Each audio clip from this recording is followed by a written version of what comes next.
यार, कौन सी स्ट्रीम लूं? अरे, अभी तो 11th शुरू ही हुई है। मेरे तो इतने सारे बैकलॉग्स हो गए, कैसे कंप्लीट करूं? मुझे तो सेल्फ स्टडी का ही टाइम नहीं मिल रहा है। और मेरे फ्रेंड्स तो सभी अच्छे से पढ़ रहे हैं, क्या एक मैं ही हूँ जिससे कुछ नहीं हो रहा?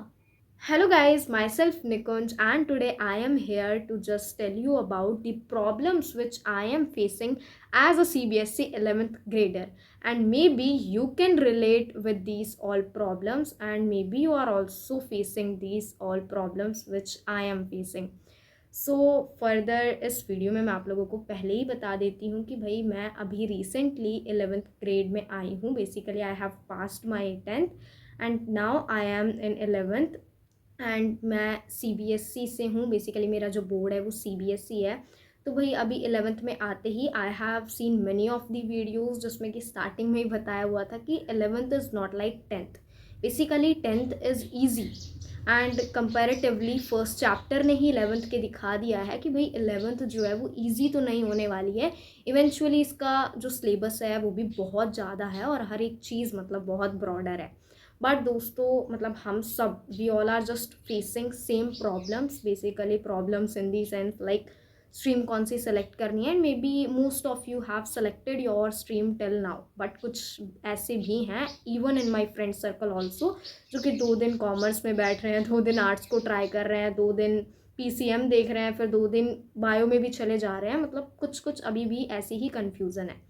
And then second thing is basically starting में ही बैकलॉग्स भी बनने स्टार्ट हो गए हैं। लाइक मतलब बहुत सारे लोगों के बैकलॉग्स भी अभी शुरू में ही बनने स्टार्ट हो गए हैं। इवन भाई हम लोग सुबह से स्कूल चले जाते हैं, देन उसके बाद हम लोगों को सेल्फ स्टडी का भी टाइम नहीं मिलता है। So basically on these all things like stream selection, backlog और even it is a time for self study, इन्हीं सब चीज़ों के बारे में I will talk in this video. So basically भाई आप लोगों ने मेरा इंट्रोडक्शन तो देख ही लिया होगा। So now just further talk about the first thing that which stream we have to select for our self. So I am interested in maths, that's why I have chosen PCM, and it's my own choice. Eventually my parents supported me to take these. They don't even say me that you have to choose a specific stream. They are just like कि भाई जो parents होते हैं, जो कि supportive parents होते हैं, तो उसी तरीके से हैं। बट इवन किसी किसी के पेरेंट्स होते हैं जो कि भाई मना कर देते हैं। लाइक उनको चुनने से पहले उसके बहुत सारे करियर ऑप्शंस देखिए। आप ये देखिए कि भाई आप किस में इंटरेस्टेड हो, what you can do, just see that. And भाई फिर सबसे लड़ जाओ, पेरेंट्स को भी बोलो कि नहीं भाई मेरे को तो यही स्ट्रीम चाहिए, और उनको कन्विंस करो कि भाई मुझे आगे जाके स्ट्रीम से रिलेटेड क्या चीज़ करनी है।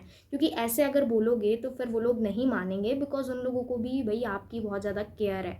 तो उसके बाद सेकंड थिंग भाई स्ट्रीम तो सेलेक्ट कर ही लोगे अब आप। उसके बाद बात करें तो दोस्तों बैकलॉग्स, एक्चुअली स्टार्टिंग में when 11th had started I have seen many of the videos जिनमें कि भाई बोला जाता है कि भाई 11th में अगर बैकलॉग्स बन गए तो फिर बैकलॉग्स के ट्रैप में फंस जाओगे एंड भाई उसके बाद निकल नहीं पाओगे। So I have also seen many of the videos on YouTube कि भाई हाँ मतलब 11th is tough basically, and first chapter ने दिखा भी दिया है कि 11th इज़ टफ। बट बात करें दोस्तों बैकलॉग्स की, सो स्टार्टिंग में ही बनने शुरू हो जाते हैं। एंड मतलब अगर आप लोगों ने भी मेरी तरह कोई ऑनलाइन बैच लिया है तो उसको स्कूल के साथ मैनेज करना मतलब दी टफेस्ट से थिंग। भाई अभी तक तो बहुत मुश्किल चीज़ है ये, बट दोस्तों फिर भी मतलब मैनेज दोनों चीज़ें मैंने कर ली है। बेसिकली 7-8 घंटे का स्कूल होता है, उसके बाद आके थोड़ा बहुत स्कूल का होमवर्क, फिर उसके बाद भाई बैचेस को मैंने मैनेज कर लिया है। बट बात करें मैनेज तो हो जाता है, बट इवन कुछ कुछ लेक्चर्स ऐसे होते हैं जो कि भाई आप लोगों को समझ नहीं आते हैं, तो उन लेक्चर्स को रिपीट पे देखना पड़ता है कि भाई मतलब दोबारा उस लेक्चर को एक बार अटेंड करना है तभी जाके समझ आएगा। तो भाई बैकलॉग मतलब ये नहीं है कि भाई आपने फटाफट बैकलॉग को ख़त्म करने का मतलब बेसिकली ये नहीं है कि आप लोगों ने फटाफट you have just completed the videos कि भाई आज मैंने 6 लेक्चर लगा दिए हैं, मेरे बैकलॉग हो गए थे, मैंने ख़त्म कर दिए हैं। Not like that. Backlog means कि हम लोग कम्प्लीटली जितनी भी चीज़ें हैं, लाइक जो भी लेक्चर्स में क्वेश्चंस हुए हैं उन सबको लगाएं, उन सबको देखें और बहुत अच्छे से उन सब की तैयारी करें। एंड मतलब बिल्कुल इतना अच्छे से कर दे कि हमें दोबारा वो लेक्चर देखने की ज़रूरत ना पड़े। तो भाई ये चीज़ पॉसिबल हो पाएगी अगर भाई स्कूल से थोड़े बहुत ब्रेक्स लोगे तो, क्योंकि 11th is one of the most important class, और इसी क्लास से बहुत सारे कॉम्पिटिटिव एग्ज़ाम में, मतलब थोड़ा थोड़ा इसी क्लास के कॉन्सेप्ट से आगे कॉम्पिटिटिव एग्ज़ाम में मतलब बहुत ज़्यादा आता है, बहुत ही ज़्यादा आता है। इवन भाई आप लोग जेई, नीट, एनडीए ऐसे ऐसे एग्ज़ाम्स देखोगे तो आप लोगों को उन सब में 11th और 12th का ही कुछ कुछ मतलब कॉन्सेप्ट्स मिलेंगे, और कुछ कुछ क्या मोस्टली इन्हीं के कॉन्सेप्ट्स मिलेंगे।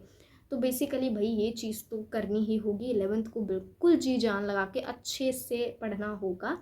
एंड देन उसके बाद बात करें तो भाई सेल्फ स्टडी का टाइम नहीं मिलता, जो कि भाई किसी को भी नहीं मिलता। बट इवन दोस्तों ऐसा नहीं है कि 11th में आप लोग मस्ती नहीं कर सकते हैं, लाइक टाइम निकाल सकते हैं आप लोग उन चीज़ों के लिए भी, और इवन स्टडीज़ के लिए भी। As I have taught you कि भाई आप लोगों को स्कूल से ब्रेक्स लेने होंगे, और उन ब्रेक्स के बाद दोस्तों भाई आप लोग थोड़े बहुत ब्रेक्स ले लेकर बीच बीच में स्कूल से छुट्टी मार मार कर अपने रिटर्न वर्क को दोस्तों जितना हो सके भाई, चाहे किसी और को बोल दो कि वो कर ले आप लोगों का रिटर्न वर्क, क्योंकि वो इतना मैटर नहीं करता है, बट प्रैक्टिस ज़्यादा से ज़्यादा क्वेश्चंस की होनी चाहिए। क्योंकि भाई कॉन्सेप्ट क्लियरिटी अपनी जगह है, बट कॉन्सेप्ट जब क्लियर हो जाता है उसके बाद फिर क्वेश्चंस नहीं लगते हैं। और इवन 11th में लाइक आप लोग कोई भी चैप्टर कर लोगे, उसके बाद भाई आप लोग अगर उसकी बैक एक्सरसाइज करने लग जाओगे, इवन एनसीईआरटी की बैक एक्सरसाइज, तो भाई कुछ नहीं होता है, एक भी क्वेश्चन नहीं होता है, और वहीं से मोटिवेशन बिल्कुल डाउन हो जाता है। बट दोस्तों मोटिवेशन को डाउन नहीं करना है, और भाई उन सभी क्वेश्चंस को मैंने क्या किया कि भाई पहले कॉन्सेप्ट समझा, अगर क्वेश्चंस नहीं हुए मुझसे फिर भी तो मैंने यूट्यूब पर जाकर वीडियोज़ देखी, लाइक कि भाई उसी चीज़ के बारे में, और फिर उसके बाद एनसीईआरटी की एक्सरसाइज की भी मैंने पहले वीडियो देखी। उसके बाद वीडियो देखने के बाद सब कुछ बंद वगैरह करके नेक्स्ट डे मैंने खुद उनको मतलब अपनी फेयर नोटबुक में ही खुद से सॉल्व किया, और ये चीज़ बहुत हेल्प करती है, बहुत हेल्प करती है। क्योंकि भाई 11th में ना टीचर्स भी ज़्यादातर एनसीईआरटी की बैक एक्सरसाइज से ही क्वेश्चंस डालते हैं, क्योंकि उन्हें पता है सिलेबस भी बहुत ज़्यादा है, और बच्चा भाई एक ही बुक को सिर्फ और सिर्फ एनसीईआरटी को ही कर ले वो ही मोर देन इनफ है। तो भाई दोस्तों आप लोग भी जाके कमेंट में ज़रूर बताइएगा कि आप लोग कौन सी प्रॉब्लम्स फेस कर रहे हैं as a CBSE 11th grader. और भाई अगर आप लोगों ने मेरी प्रॉब्लम्स के साथ रिलेट किया है तो वो भी चीज़ कमेंट में जाकर ज़रूर बताइएगा। बाय द वे दोस्तों भाई अगर आप लोगों को वीडियो अच्छी लगी है वीडियो को लाइक करिएगा, एंड अगर चैनल को भी सब्सक्राइब करने का मन है तो डेफिनेटली दोस्तों कर दीजिएगा। By the way thank you for watching.